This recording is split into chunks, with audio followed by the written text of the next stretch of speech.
बिहार की राजनीति में ना एक नाम ऐसा है जो पिछले 2 दशकों से सत्ता के केंद्र में रहा है। नीतीश कुमार। कभी उन्हें सुशासन बाबू कहा गया तो कभी पलटू राम। एक ऐसे नेता जिन्हें समझना बहुत मुश्किल है और आज उनके हर एक कदम पर पूरे देश की नजर टिकी हुई है।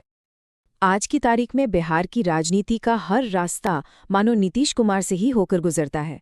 तो सवाल ये है कि ये रास्ता उन्हें आखिर ले कहाँ जाएगा? क्या वो एक बार फिर किंग मेकर की भूमिका में होंगे या फिर ये उनके सियासी युग का अंत है? तो चलिए आज इसी पहेली को सुलझाने की कोशिश करते हैं।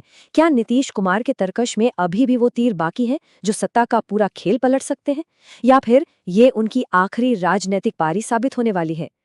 नीतीश कुमार के राजनीतिक सफर की जड़ें अगर हम देखें तो 1970 के दशक के उस ऐतिहासिक जेपी आंदोलन से जुड़ी हैं, और कहा जाता है कि उसी आंदोलन की आग ने उस नेता को घड़ा जिसने आगे चलकर बिहार की राजनीति की दिशा ही बदल दी।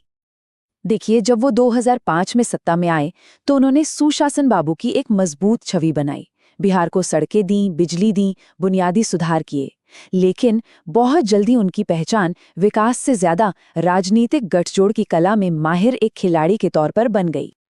और यही उनकी राजनीति का एक तरह से मूल मंत्र बन गया। सत्ता के लिए सही समय पर सही सहयोगी को चुनना और जरूरत पड़ने पर छोड़ना। चलिए उनके कुछ सबसे बड़े राजनीतिक दांव पर एक नजर डालते हैं। ये टाइमलाइन उनके पूरे राजनीतिक सफर का सार बताती है। 2013 में एनडीए से अलग होना, फिर 2017 में आरजेडी को छोड़कर वापस एनडीए में आ जाना, और फिर 2022 में दोबारा पाला बदलकर महागठबंधन के साथ चले जाना। उनके इन फैसलों ने बिहार की राजनीति में सचमुच भूचाल ला दिया था। लेकिन इन लगातार बदलते गठबंधनों का असर ये हुआ है कि अब नीतीश कुमार और उनकी पार्टी जेडीयू एक बहुत ही मुश्किल चौराहे पर आ खड़ी हुई है। हाल के चुनावों ने उनकी स्थिति पर कुछ गंभीर सवाल खड़े किए हैं।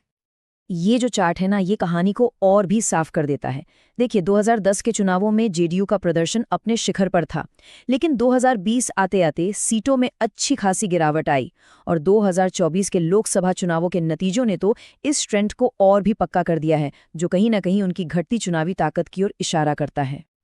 आज भी इसमें कोई शक नहीं कि बीजेपी और आरजेडी जैसी बड़ी पार्टियां उन्हें अपने रणनीति के लिए उपयोगी मानती हैं।